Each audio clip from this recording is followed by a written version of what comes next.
start. It's sort of 12 on the dot. People are joining, and I'm sure more will join as we sort of get going. So just good afternoon. My name's Roger Horn. I'm from ERSA, Employment Related Services Association. Welcome to this Live at Lunch webinar entitled Cybersecurity and Data Protection, What Your Organisation Needs to Know and Do! Exclamation mark.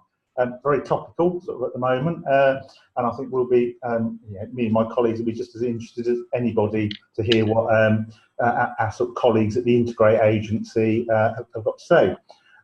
So in terms of the format, Kevin McLaughlin, who's the Chief Technology Officer at the Integrate Agency, will be doing most of the talking.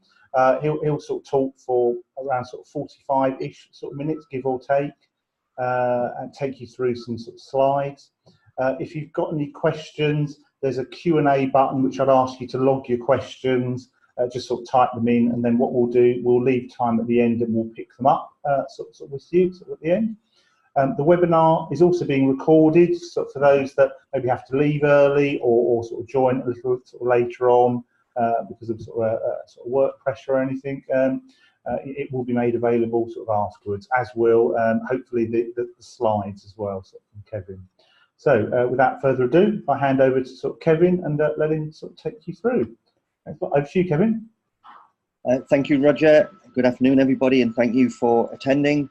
I'll just start off by saying a thank you to Roger and the ERSA team for facilitating this webinar, and I hope you all enjoy it, and I hope there's something that we can continue to engage in following the webinar today. A little bit about the Integrate Agency and what the Integrate Agency does on the screen there. Potentially removing barriers, managing agents and support services to provide access to funding, particularly government contracts, capacity building, consultancy, business development and bidding services, partnership brokering, contract management, and what we're going to discuss for the next 45 minutes to an hour, information and cybersecurity consultant under Padlock, which I'll talk about on the next slide. Some of the things that we've been doing recently within the Integrate Agency, funded by the DCMS, is we've been delivering cybersecurity training in London, and this has been to single parents. There's a huge skills gap in the cybersecurity market at the moment. For every 100 cybersecurity jobs that are posted on the job pages at the moment, there's only an average of 32 applicants. So there's a huge skills gap within information security, cybersecurity and data protection, but there's also talent waiting in the wings to fill that skills gap that we've been delivering. Training in marketable cybersecurity skills under the funding of the DCMS to try and bridge that skills gap. The Integrate Agency's online platform, Padlock, connects businesses with cybersecurity expertise on demand, connecting organisations with services such as penetration testing, vulnerability assessing. What we're trying to promote is data protection officer as a service, consultancy on demand. In addition to the relatively new General Data Protection Regulation, the standards ISO 27001 Cyber Essential schemes, helping organisations with their incident management, response, wargaming, providing telephone helplines and FAQs, educating staff and training, documentation, policy and procedure, risk management and mitigation, and then helping with compliance visits, audits for government contracts, some that I've been involved in the past, such as the DWP work programme, Welsh Assembly government contracts, etc. So a little bit about myself. I'm the Chief Technology Officer at the Integrate Agency and a co-founder of Padlock, the platform that connects businesses with the cybersecurity expertise. Previous roles have included IT Director and Data Protection Officer at NCG, which was formed out of Newcastle College Group. Some of you might be aware of the In Training Group in Rathbone. I was on the SLT at In Training in Rathbone. I was the IT Director and the Data Protection Officer. So I have been quite heavily involved in them organisations with some of their contract delivery in relation to DWP, Welsh Government, European Social Fund. I worked at Northumbria University as their Head of IT and Information Security, and before that I was an IT and Data Protection Trainer with Northumbria Police.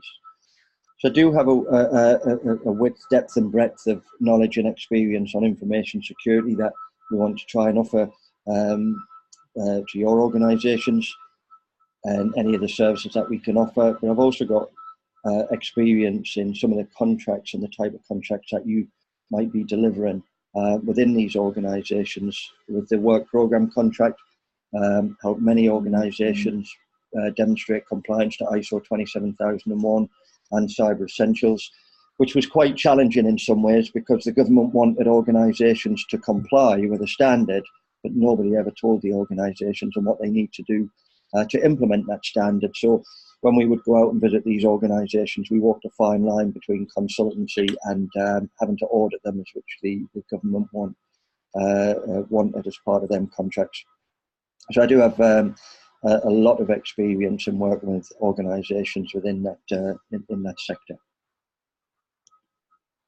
So as a bit of an introduction then, I've been quite fortunate that the areas that I've worked, I've stemmed the width and depth and breadth of information security. Being an IT director, I know IT. Being a data protection officer, I know data protection.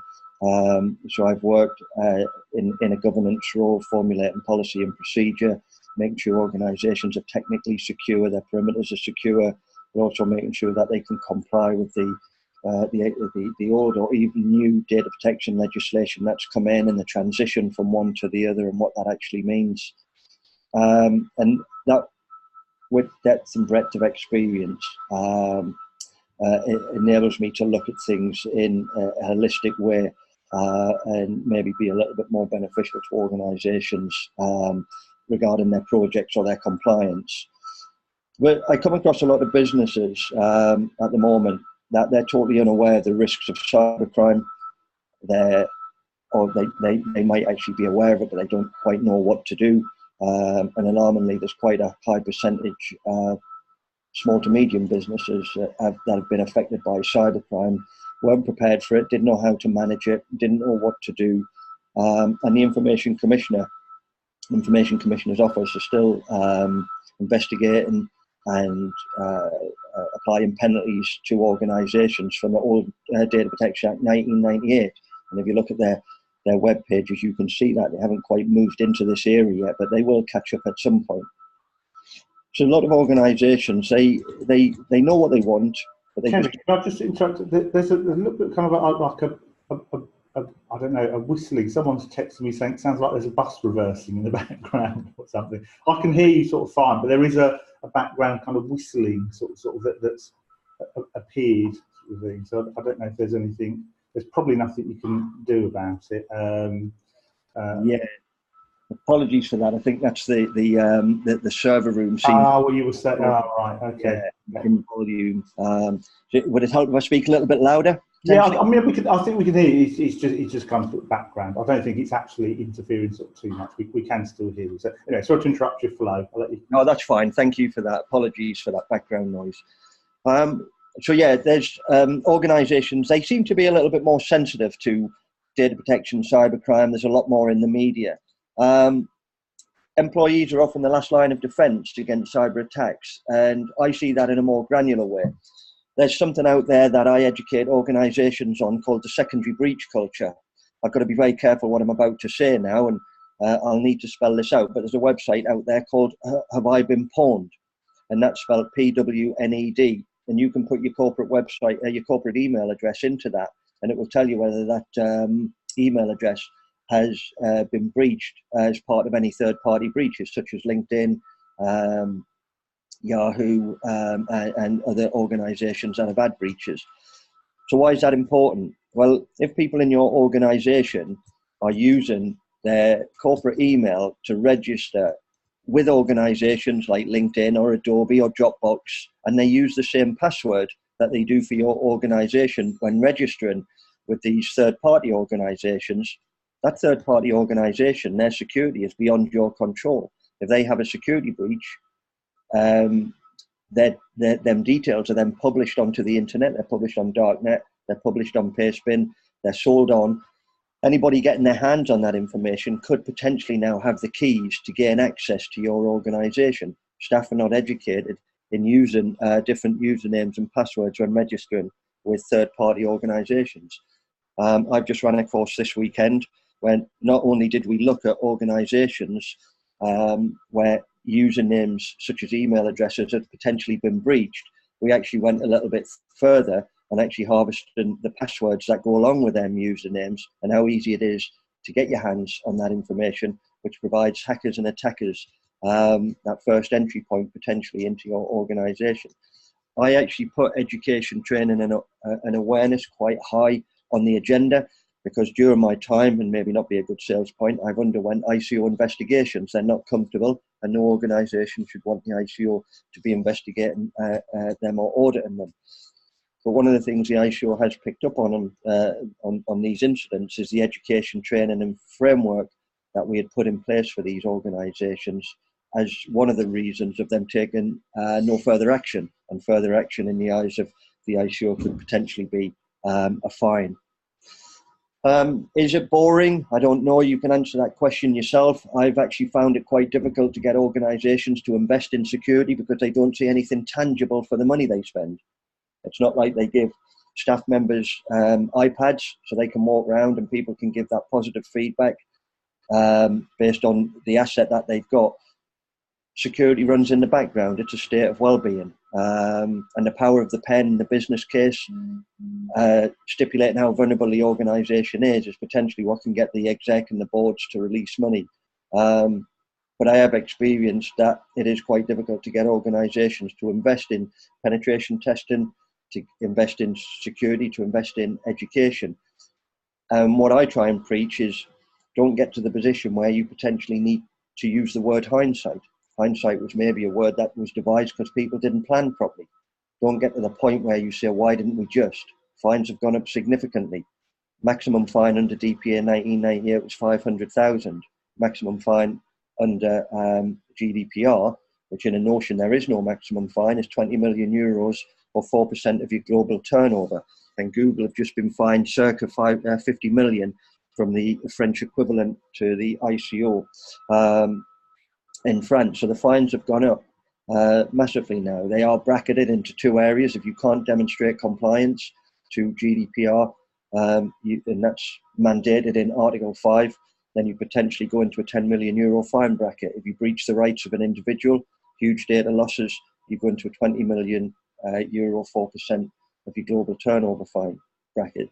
And they're not scaremongering tactics. I'm yet to see whether the ICO is a toothless lion. But what you do see on the ICO webpage is more and more individuals being fined now by the ICO. Individuals can't hide under the umbrella of the organisation.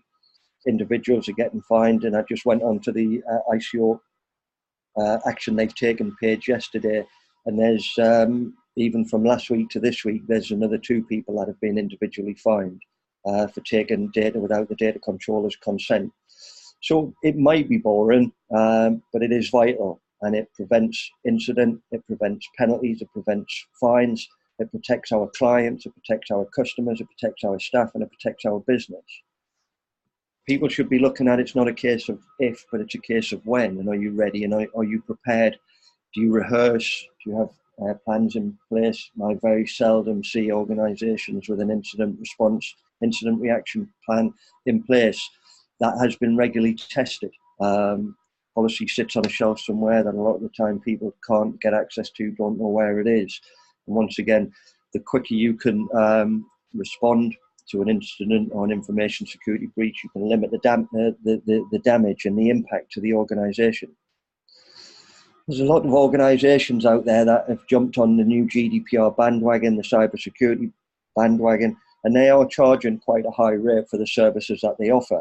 Why do they get away with a high rate? It's probably because the people they're talking to probably have no idea the technicalities of what they're talking about and just buy into it. But the hackers are winning.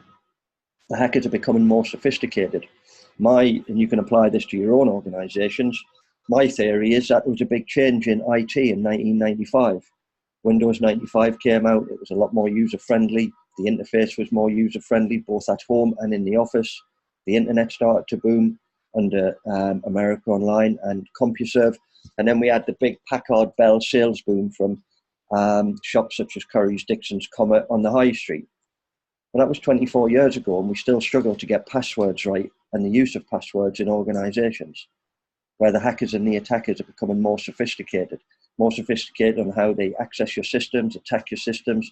And not only that, with social engineering being potentially the #1 vulnerability in your organisation, hackers are exploiting human weakness by phishing campaigns,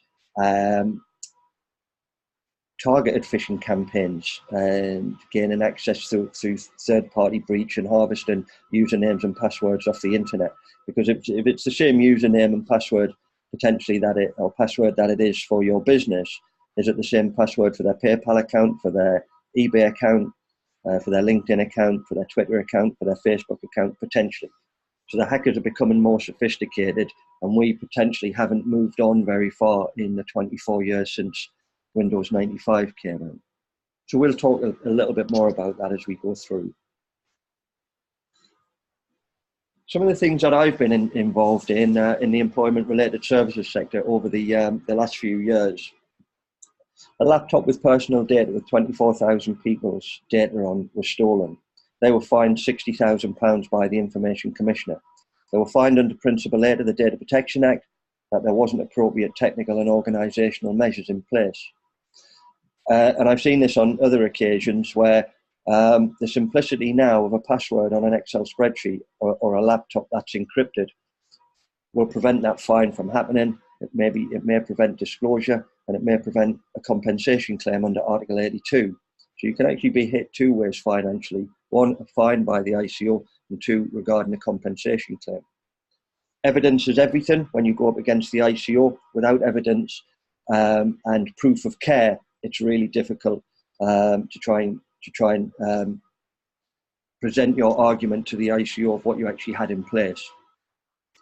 The thing is, you'd be quite surprised how many people don't know how to password protect an Excel spreadsheet, don't know how to password protect a Word document, and that's the first line of defense. Don't know how to encrypt a USB stick, don't know how to encrypt the hard drive on a laptop. So when these incidents do happen, they are potentially preventable, and they're preventable in an easy way with a little bit of education, because it's not technically complex to do the things that I've said. It's just a lack of understanding and a lack of knowledge. An incident that I was involved in just over a year ago within an organisation, there was 1,100 people's data on an Excel spreadsheet. That's a high quantity, and it was sensitive personal data that it puts the individual at high risk, i.e. medical data. The spreadsheet was emailed to 19 people external to the organisation that shouldn't have received that email.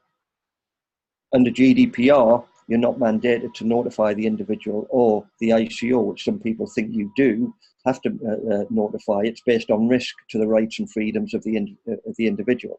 Now, we've got a spreadsheet that's been sent to 19 people that shouldn't have got it, with highly sensitive information about the individual. So within terms of GDPR, we potentially need to notify them 1,100 people. That's 1,100 emails that needs to be sent out. That's 1,100 replies. That's 1,100 follow-ups. You potentially need to take 2 or 3 people away from the project they're on just to deal with this situation, which is going to last for weeks and weeks. For the sake of a 10-second password that could have been applied to that spreadsheet, that would have prevented disclosure. And you can do the maths on that yourself. And that first line of defense is where I see more breaches happen than anything at staff level. And the amount of people that I've had to investigate in my time has been quite significant, but people who've acted maliciously is a very low percentage. The majority of people who have incidents are just good people doing a difficult job under difficult circumstances. They take their eye off the ball for a split second, and then all of a sudden we've got a security breach that we didn't cater for time-wise and resource-wise, but we need to deal with. Another incident, there was a loss of a large amount of personal data in a head office move. This was a filing cabinet full of staff data. Staff data, these files had all sorts in: disciplinary, medical, sensitive information in relation to what they do at work, etc., potentially financial information, and it never turned up at the new office. We had to notify the ICO on this one. but we had to notify the ICO. It was 6 weeks after the incident was identified. Under GDPR, if you are going to notify the ICO of an incident, it's got to be done now within 72 hours. So having to report an incident 6 weeks after, we already know that we're on the back foot on this one. On this occasion, the ICO took no further action. They took no further action for two reasons. One, it was the first reported incident from this organisation. And secondly, the education training and awareness programme that we had in place was a big contributing factor. If you look at the education training and awareness programme that you have in your organisation, you've got to ask yourself, is it robust enough and would it withstand evidence with the ICO? What I mean by that is sending people emails on how to spot a scam email isn't a particularly good form of education, because some people don't read them or they delete them. But it might hit a few people. But when you start to add to it things like screensavers, things like posters, things like information security portals that you could put in your SharePoint area, which is a one-stop shop where people can go to get how-to guides for how to password protect documents, how to encrypt USBs, face-to-face presentations, mandatory training. When you look at the whole framework that you have in place, individually, they may not be necessarily good forms of educating people, but as a whole framework, one, it facilitates the training that you should be given to your staff, and two, I know from experience, it's benefited us on investigations when we've been investigated from the Information Commissioner. The next one that I've got on the list there, a learner CV was sent to an incorrect recipient, no password protection on it. This was really sensitive, but when you think about it, a CV contains an amount of personal data, a name, a telephone number, an email address, previous employment history. But the complexity of this case was that the CV was of a young girl, and the incorrect recipient was somebody that had just been released from prison, who, without going into too much detail on the webinar, is probably the worst person you would want a 20-year-old girl's learner CV to be sent to. And that disclosure puts the individual at high risk. What would have minimized and mitigated the risk? Password protection. Unfortunately, the person who had this breach was a young person in the department that everybody liked, was doing really well, and now we've got an incident that was preventative, but that person's now going to go through some sort of disciplinary, and they've got the uncomfortable feeling in their stomach that they've got to go through this process for something that, with some education, training and awareness, we could have potentially stopped. We could have protected the individual whose CV it was, non-disclosure, and prevented an employee going through an uncomfortable process as well. When it comes down to penetration testing and testing your own systems, we've seen incidents where learners, because of the way the network was, were able to access large amounts of personal data across a network. Learners could get into staff files, look at high quantities of other people's CV. This was on a government contract, and the organisation that was we were delivering the contract for, this one, they put this really high up on their list of security breaches. Now, my team had actually done a penetration test of this organisation, so I asked them to get the report out because we may face a little bit of reputational damage ourselves, having conducted the testing of this organisation. And when I looked through the report, I still remember it to this day. It was element 1.9, network segregation or network segmentation needs to be in place. You need to separate the learner domain from the staff domain and put access control in place. Where did the fault lie? The fault lay in the fact that we presented the findings, we gave them the report, but they then filed it away and never did anything about it, and then it led to a quite an embarrassing security breach. The bottom one you might find quite interesting, the CEO never got paid. This was a targeted phishing campaign. Somebody had spoofed the CEO's email address, and through their reconnaissance and their research, had sent an email to one of the finance managers, looking to be like it was from the CEO, stating that I've now changed banks. These are my new bank details. Could you change my details on the system? The finance manager never questioned it, never queried it, changed the details on the finance system. Unfortunately, the way the finance system didn't send any notification to the account holder whose account it was, i.e. the CEO. and that resulted in the CEO not getting paid, and the CEO's wages getting paid into an account that the hacker has now got access to. Once again, systems failed on that, lack of education, training and awareness, and even though some people may laugh at the humour in the CEO not getting paid, these are the types of targeted attacks now, and the research and the reconnaissance that hackers and attackers can do, because we're so blasé and nonchalant about what we expose and put onto the internet, that the sophistication that the hackers and attackers are using in their techniques have become more targeted and more direct, and results in incidents like this. And as we said at the bottom, you also take a reputational knock if it gets into the papers or it's published on the ICO web pages. Some of the ones that's on the ICO enforcement action at the moment: Alistair Green Legal Services fined £80,000 for making 213 nuisance calls against the telephone preferencing service. The reason I put that one on is because it's legal. That you would like to think they would know better, and that's a high fine for the amount of calls that have been made. It's quite a low amount of calls, but high fine. Normally you see action in relation to 300,000 nuisance emails being sent, but you can actually have a question: for the sake of 213 calls against telephone preferencing service, would your organisation withstand a fine of £80,000? The next one on the list is just indicating that individuals are now being fined. That was a head teacher that took information from previous 2 schools to do with school children and staff to the new school he was working in, that he thought he could do it for professional purposes. That's a lack of education in relation to data protection and GDPR, and that lack of education resulted in him having just over £1,000 taken from him just before Christmas. I meet a lot of organisations that process personal data as a data controller, but under the Charges and Information Regulation 2018, they're not registered with the Information Commissioner.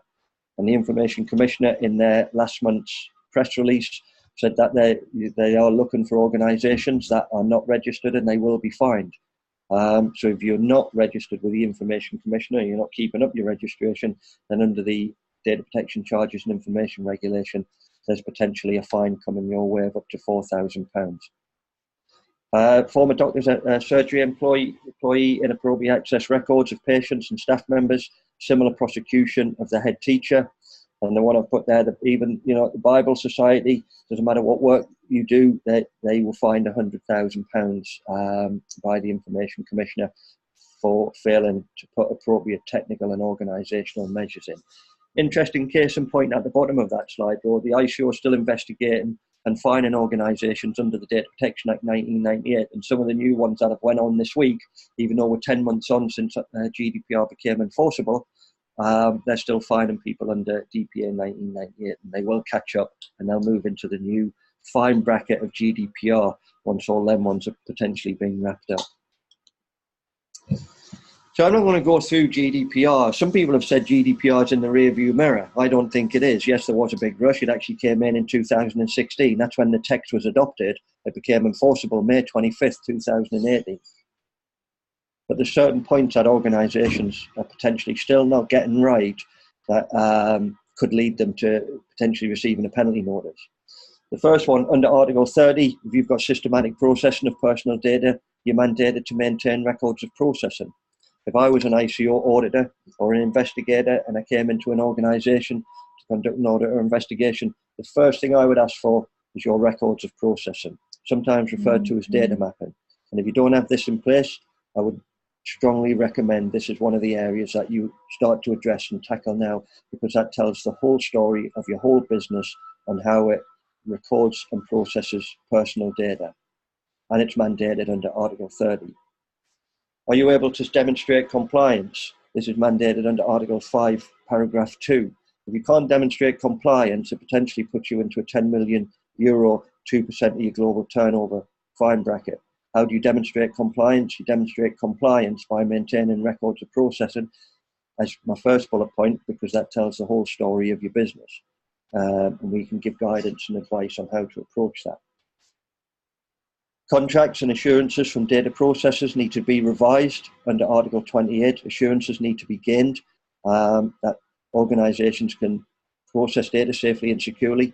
if they are processing data on behalf of a data controller. But a lot of organizations I meet, once again, don't understand the terminology. Who is the data controller? Who is the data processor? And that's a question I ask first and foremost on any investigation or any processing of data. Who's the data controller?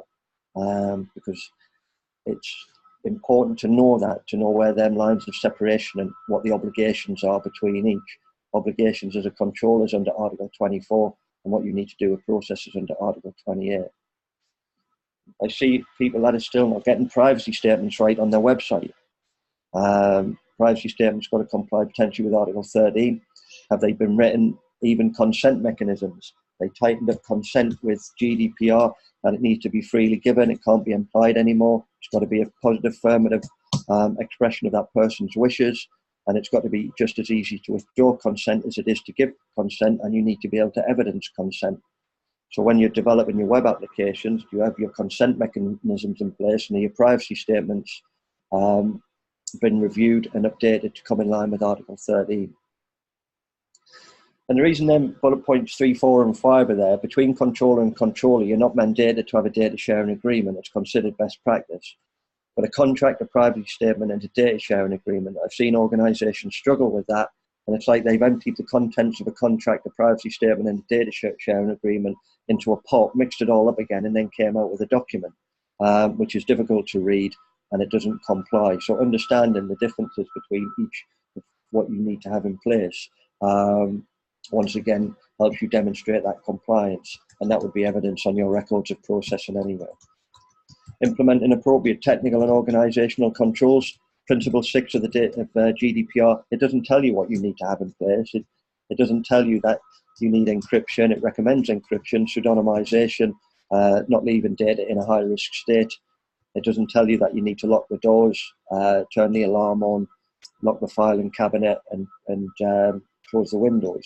You've got to determine what is appropriate security based on quantity, based on sensitivity, and then you apply appropriate controls to whatever that quantity, that quantity and that sensitivity is.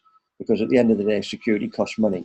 I wouldn't expect to see a strong room built for a document that just had a list of people's names on and nothing else.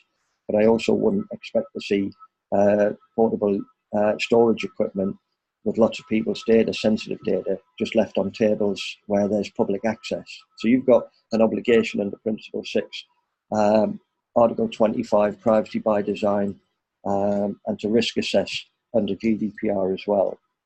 I don't know whether any organisations have dealt with any rights of the data subject, access rights, deletion, portability.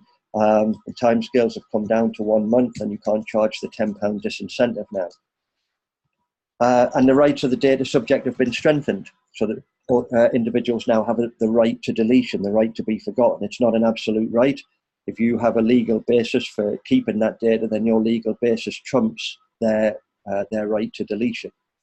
But there's one thing you need to know to delete somebody's data. You need to know where data is. And people's data sits in email. It sits in body of email. It sits in attachments in email. It sits in file shares. It sits in network shares. It sits in cloud storage. It sits on other systems that data processors are using. Wherever that data sits, you need to allow people access to it, and you need to exercise potentially their right to deletion or portability to give them a copy of it. And historically, organisations have been quite messy on how they've managed and structured data. And just because you've been quite messy or potentially been messy or haven't managed data in a particularly effective way is not rationale to extend a subject request longer than the 30 days. It wouldn't withstand ICO. I hear some urban inaccuracies now creeping in, that you now mandated to inform an individual, inform the ICO if you have a data security breach. That's not the case, and that's not what the text of the legislation says. It's dependent on the risk to the individual, and you've got to be willing to defend that and present that risk and that proof of care to the ICO. But also data processors are now held liable, and they can be given penalties just as much as the data controller. Historically, processors could hide behind the data controller, and the data controller would get the fine. Now data processors are equally liable. And while it might be a last resort, fines are much greater now. I mentioned before, €20 million, 4% of your global turnover. Do you have systems in place to identify and manage risk? I know organisations do manage risk, but I never see them managing, a lot of the time, information security, cyber security, or data protection risk, looking at what the current risk rating and what mitigation needs to be in place, a residual risk rating, and does that fall within their risk appetite? And sometimes when I have seen it, I've seen 100% of the mitigation put in and complete, but their residual risk is higher than what their current risk was. So either they don't understand how to approach risk, or their mitigation is potentially failed. And last on the list there of some of the areas I've seen people getting wrong is marketing. Marketing companies were hit quite hard with GDPR.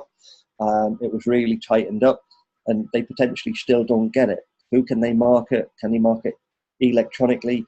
Comes down to whether you're marketing corporate subscribers or individual subscribers. Are you emailing people within corporate organizations? Are you emailing individuals at their private? If you're emailing individuals at their private email addresses, you're not allowed to market them without their consent under the Privacy Electronic Communication Regulation and GDPR. If you're marketing corporate subscribers, you've got to give them the opportunity to object under Article 20. That's the unsubscribe link at the first point of contact and every subsequent point of contact after that. So a lot of organisations have not gone into that granular activity on who they can market and who they can't, and whether they're allowed and whether they're not, and which way they are marketing, i.e. is it via technical means or is it via the post. So there's some of the areas that I've seen organisations getting wrong that can lead to potential areas of pain from the ICO should the ICO come in, or any people that you work with go to the ICO and raise what's called a request for assistance. But as it says at the bottom there, evidence is everything, document everything, and start to document your process and maintain them records. The threat still remains: ransomware and extortion on the increase. Viruses, malware, WannaCry viruses. We saw the big one, press release a couple of years ago of the WannaCry virus that not just only hit the NHS but the world. Industrial IoT attacks, everything that's connected to the internet, really.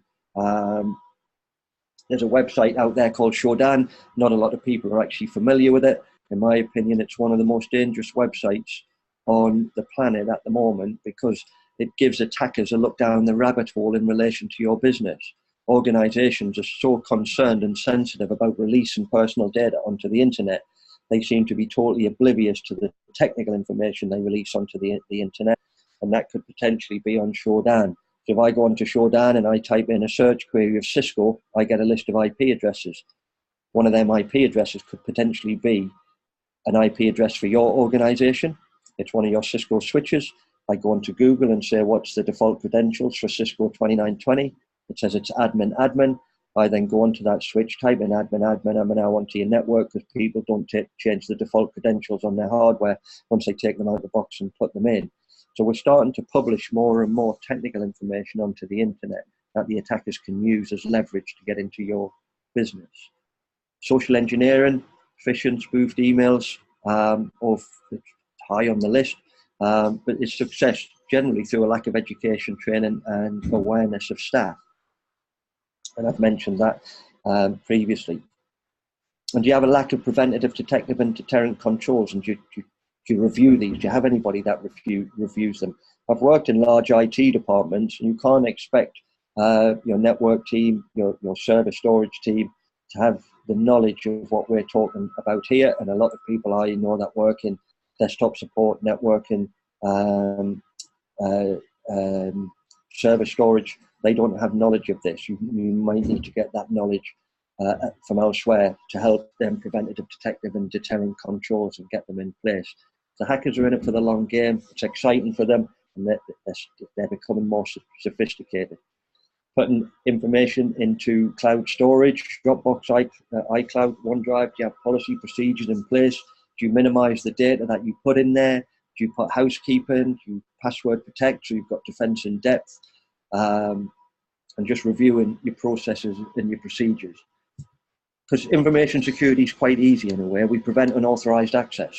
How we do that can be as complex easy as we want. It could be locking a door, locking a filing cabinet, or it could be putting a firewall in place.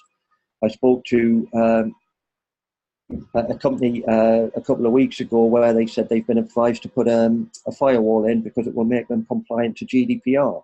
Unfortunately, a firewall doesn't make you compliant to GDPR. It facilitates compliance, but you can't think in that compartmentalized way either. And access to breach credentials. Hackers can quite easily get access to breach credentials from third parties. I've done this in demonstrations where they can actually get the usernames and passwords. The website's Vibrant Pwned, spelled P-W-N-E-D, that will just tell you whether them credentials have been breached. But the actual passwords are quite easily accessible to the hackers and attackers if you know how. Common failings that we see in organisations that lead to breach: checking of credentials, clear desk, clear screen, password protection. People don't know about it. And that's the first line of defence. Attention to detail, sending emails without looking at who the recipient is, because sometimes on the Exchange email systems it auto-populates. Opening attachments. People are still falling for phishing scams and clicking on links and opening attachments every day in business. Do you do your own regular accountability audit, test your own procedures, and your own personal accountability and knowledge? Do we have a degree of digital competence within the organisation? Third-party awareness, vigilance, and getting the basics right, and trying to get a culture within the organisation. I meet people that say they do their mandatory information security training every 2 years. I don't even know what I did 3 weeks ago on Tuesday, let alone some training I did 2 years ago. So you've got to try and get that culture. Culture prevents incident. Systems being updated and patched. We took that for granted when the WannaCry virus came in 2 years ago. Using antivirus encryption, managing mobile devices, and a lot of the time human error and common sense can prevent a lot of incidents from occurring. How do you protect your assets? Firewalls, intrusion prevention systems, intrusion detection systems, web filtering, mail filtering, putting defense in depth controls in place, trying to minimize your signature onto the internet that hackers and attackers can use as that first line or entry point. Keeping your antivirus up to date, encrypting where necessary, simple password management, backing up your data and making sure that your backups are off the network on a different and they turn into a read-only mode to prevent the spread of malware or whatever systems that you might have in place. Making sure that you have education, training and awareness, access control between systems so people can't get through and access what they shouldn't be able to access. Managing risk, mitigating risk, what's your risk appetite? Do you test applications before they present it to the public? If you're putting stuff into the cloud, platform as a service, software as a service, infrastructure as a service, if you're using Amazon web services, if you're using Azure, their platforms are safe and secure, but you can still put the vulnerability within it. Amazon is quite safe and secure as a platform, but if you put a vulnerable web application in that links to a SQL database in that web application, somebody can exploit a SQL injection attack and get all the way through to credentials on the database, then that's nothing to do with the Azure framework. So you can't just take for granted that you're putting stuff into cloud solutions that you're just going to be protected. You can put the vulnerabilities into them platforms if you don't do due diligence. Disaster recovery and business continuity plans, and penetration testing, auditing and vulnerability assessment of your own systems, or getting third parties to come in and test them for you. And have you tested your own incident response plans and how you would react if an incident occurred? Other standards that are out there, not just which can help you conform and comply with GDPR and data protection and computer misuse legislation. The ISO family, I see a lot of people get ISO 27001 wrong. They jump straight into what's called their statement of applicability and forget the clauses. And it's the clauses 4 to 10 that makes you compliant or conform to ISO 27001. 27002 is a really good document that complements ISO 27001, but it gives you all of the details of what you need to implement to conform to ISO 27001. And I see a lot of organisations that don't necessarily go for certification, and some of the government contracts may not want certification. They'll want you to be able to demonstrate compliance. ISO 27005, Information Security Risk Management, and ISO 27032, Guidelines for Cybersecurity. But there's a whole bunch of other standards within the ISO family that you can use to your benefit. But the main one at the moment being ISO 27001, International Information Security Management System. The government-backed Cyber Essentials scheme, you've got Cyber Essentials, Cyber Essentials Plus. Cyber Essentials is filling out a questionnaire that you will submit to somebody to independently adjudicate, and if they're happy with it, they'll then sign you off for Cyber Essentials. Cyber Essentials Plus is a little bit more intrusive. They may potentially come in and do scans of your system and look at your perimeter security, look at your antivirus and your malware protection. And once you've got that accreditation, you can use the logos on your documentation, etc. And then you've got IASME, Information Assurance for Small, Medium and Enterprise. IASME, same again, questionnaire. And then you've got IASME Gold, which works similar to Cyber Essentials, which is a lesser form of ISO 27001. So if you're a small, medium organization, you don't want to go the full route of ISO 27001, you can go for IASME accreditation. And these are good accreditations that demonstrate that you've got commitment to information security, and you can put the logos on your documents, and we can certainly help with gaining and advising and getting them accreditations if need be. So some questions for yourself. Do you implement privacy by design? Article 25 GDPR, systems and processes have got to be designed with the rights and the privacy rights of the individual by design. It's got to be in the inception of your project. It can't be an afterthought. Do you maintain appropriate security? And we've discussed already, what does appropriate security mean? You've got to determine that, look at what the data is, the quantity, the sensitivity, and put appropriate security in place. To have policies and procedures in place, backing this up, evidence. Do you maintain records of processing, potentially mandated under Article 30? And as I said before, to me, that's a really important process and document to have in place, because if I was coming in to audit or investigate, the first thing I would ask to see is your records of processing, because that's the one thing that tells the whole story of your whole business. Are you providing your staff with appropriate information security training? Do you have data protection officers or champions that manage and try and get the culture going? Looking at risk, testing, inspections and audits. And can you evidence compliance under Article 5 on demand should you need be? And just put at the bottom there, hindsight, the ability to understand an event or situation after it's happened. That's not the place we want to be. Or medical term that I was brought up on, I think it's from the medical sector, prevention is better than cure. Go back and have a look now. Have a look around your organisations. Get your staff to have a look, rather than getting to a point where why didn't we just? What we should have is just. Once again, some of the services that we can help facilitate are on the screen there. And just while you're perusing them, a session that I was delivering yesterday, even just after one day, a lady on the course said that this is so vast. It's such a big topic. When you look at the technical aspects, the data protection, the compliance, the different vulnerabilities that your organisation may be exposed to, and the threat that it may be exposed to, it is a big subject. It shouldn't be taken lightly, and at some point, it's not a case of if, it's actually a case of when. So thank you for listening today. Just to finish with us at the Integrate Agency, it would be good for you to follow us on Twitter as well. You can find us on there. And if you are interested in any of the services that we can help with, we would like to work with you in the future. So thank you very much. Are we open to questions, Roger? Yeah, thanks, Kevin. That was fascinating, scary, but fascinating. That was going unplug the internet when I get back to the office. No, it's really interesting sort of stuff. While people are sort of thinking, I mean, I don't know if this is more about consumers, but I hear quite a lot about we should use password managers. Have they got any place in sort of business, or is that more about just having a good policy for strong passwords? Yeah, password managers are good tools. I've seen organisations use password managers before to protect passwords. It's a bit ironic in a way that there's something that you need to protect the password manager.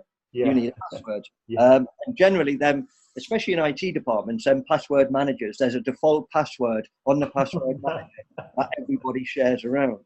But there's a good point there, Roger. People think in a very stereotypical way of thinking, in the fact that when I do presentations, it is a bit of a leading question. I say to audiences, password sharing's a no-no. Do you all agree? And they always say, yeah. And I say, really? I know password sharing happens in business because it's a business necessity.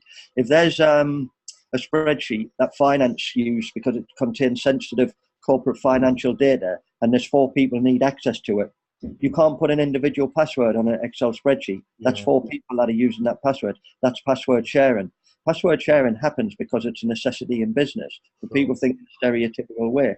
What I would be saying is you've got to have an intelligent way of how you use that password. If a member of the party leaves, you do a risk assessment and a password change if it's required. So password management tools, they are good, but they still need some I don't mean to be disrespectful, some common sense wrapped around it. No, sure. Yeah, no, absolutely. And the approach to common sense to passwords just in general.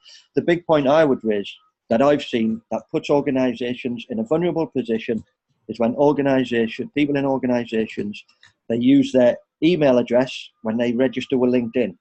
They use their email address when they register with Dropbox. And they use the same password that they use for their organisation when they're registering with LinkedIn and Dropbox. So when LinkedIn and Dropbox have a security breach, which is on our control, and them credentials get published on the internet, somebody's now got the keys into your organization.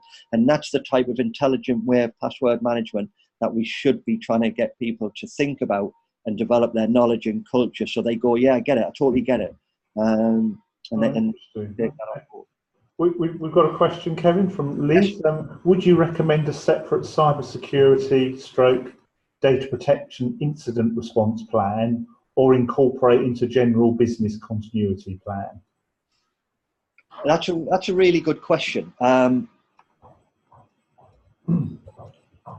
The first thing I would say is if you're quite mature in the space of BCP and DR and you're confident enough to integrate that into that plan, I would say do it. The reason I'm saying that, and it's not a cop-out, when I was at Northumbria University, I took on the role of now starting to manage their BCP and their DR.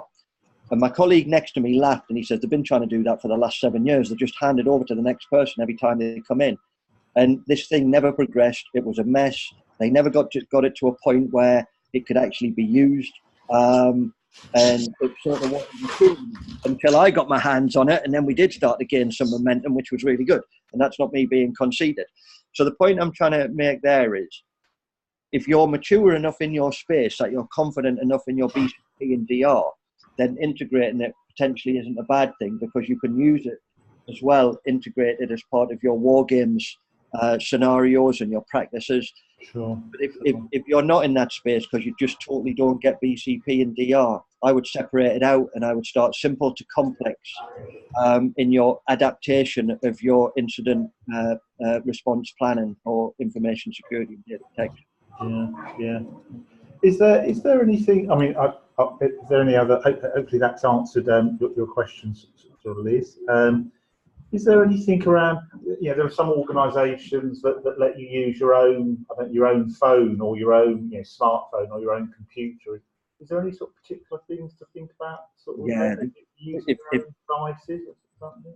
Yeah, so BYOD. Well, you love an acronym, Kevin, don't you? No, it's a good one. BYOD, they bring your own device. I think it's BOYD in the sector. It doesn't bring on your device. Doesn't make sense. Now, if we were to go into this area of using your own devices, if you think some of the stuff I've said was scary of that hour's presentation, once we get into this area, then you really will be scared. I've seen organisations that won't commit to one side or the other. Now, if somebody loses a mobile phone, which is a corporate phone, they've got to tell their manager that they've lost it. If they lose their own phone that they download emails to, sometimes people are a lot less likely to report it because they don't want the shame and embarrassment. So you don't have that control. The other thing is sometimes you can enforce policy on phones. So if a mobile phone's been lost and somebody, your Exchange server forces a 4-digit PIN onto that phone to be able to get emails. I do a demonstration and a presentation where I crack the 4-digit PIN on Android phones. So nothing's fail-safe at the end of the day. But if you've got to have a 4-digit PIN on your phone, if somebody was to get through that, what I've said to people in the past who've lost phones is, anything that's in your email account that's sensitive in the last 7 days, and you don't need it, delete it or move it to a file share. That's your deleted items, that's your sent items, and that's your inbox. Because if anybody was to get access to that phone, the active sync on Exchange will sync that data for 7 days. So they shouldn't be able to get anything. The response I get is, actually, Kevin, I changed that. What did you change it to? I've just changed it for all time. Okay, well, that's fine. The lockout on the phone is set to 10 seconds. So anybody finding it should be presented with security anyway. Actually, Kevin, I changed that. What did you change it to? I changed the lockout to 5 minutes. So users bring in these vulnerabilities themselves. And I spoke to a lady some time ago. Says, what would you rather lose, your phone or your purse? And she said, I couldn't lose my phone. Well, you go back a few years ago, we didn't want to lose our wallets or our purses, but now everything's on your mobile phone. You can even pay for items in the shop using your mobile phone. And that's, these devices, they're used in coffee shops. Whereas another demonstration that I do is, if you've been into Costa Coffee and you leave there, your device is shouting, Costa, where are you? Costa, where are you? Costa, where are you? And it will keep shouting that until you next go back into Costa, and then it'll connect again.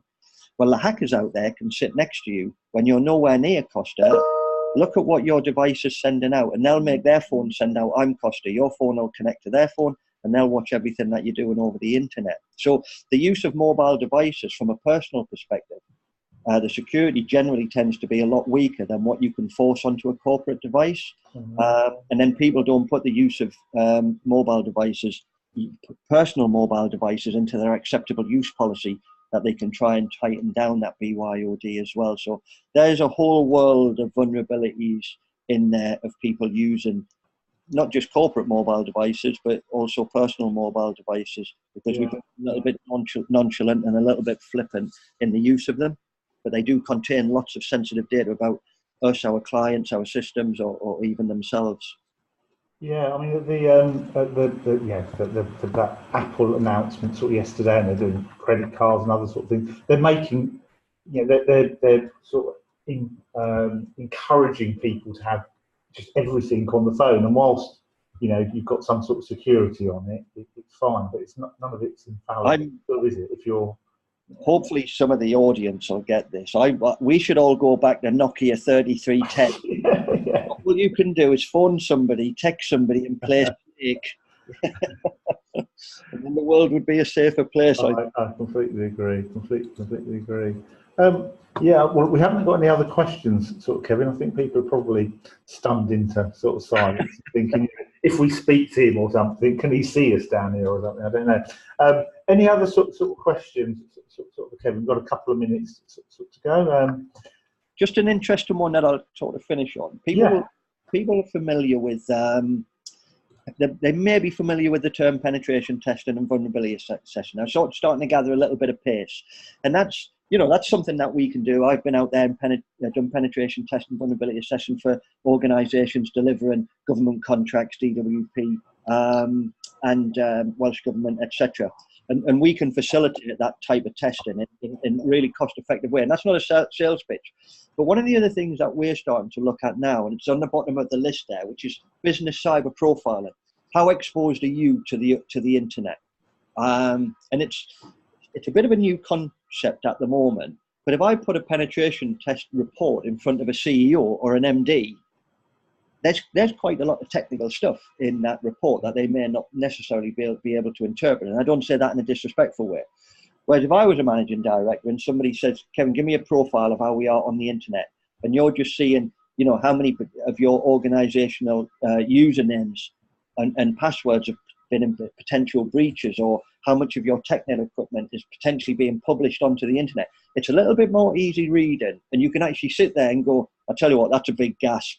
Are we really that exposed? And I tell you what, managing director, there's your username and password, and I've taught you to use a complex password, and your password's password 1. Or where I come from, up in the northeast, Newcastle, everybody tends to use Shearer 9 for Alan Shearer, who's number 9. So people can come into your organisations and test your systems internally. That's great. But because of websites like Shodan now, social engineering, everything like that, how exposed are you? What's your footprint on the internet? Organisations are using, and that's something that organisations should potentially take an interest in.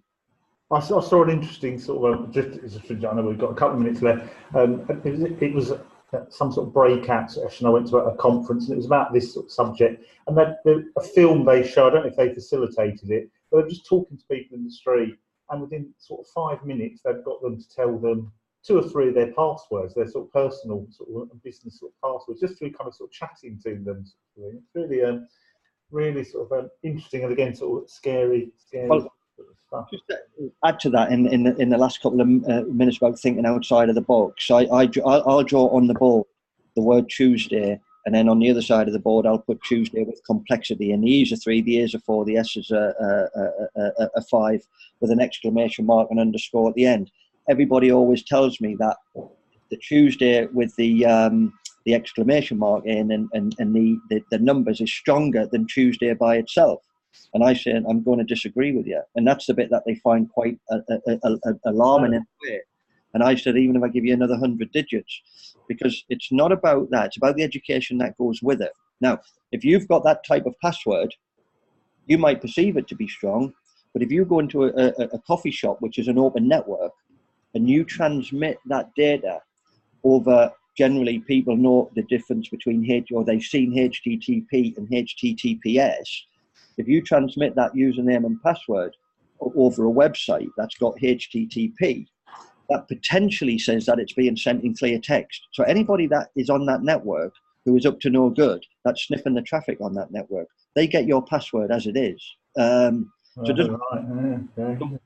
Sometimes it's not just about, thinking that password is stronger. Yes, I do agree, for all intents and purposes, it is stronger. But it's given people that additional education and training and awareness on where they use that password and how they use that password, not just the stereotypical way of thinking is that's a password. Fascinating. So, okay, I think we better call it to an end sort of there. I haven't got any other questions. However, what we'll do, the webinar's been recorded, so we'll make that available. Kevin, I don't know if it's okay, we can sort of send the slides around sort of people with your contact sort of details. I mean, if that's okay, if you want to sort of send them over sort of to me, and we can do that. And if obviously anybody wants to talk to you about this subject, they can sort of contact you directly. Perfect. Once again, thank you very much, Kevin. Thanks everyone for joining us. Thanks everybody. Talk to you soon. Thanks. Bye bye now. Thanks, Roger. Thank you, everybody. Bye bye.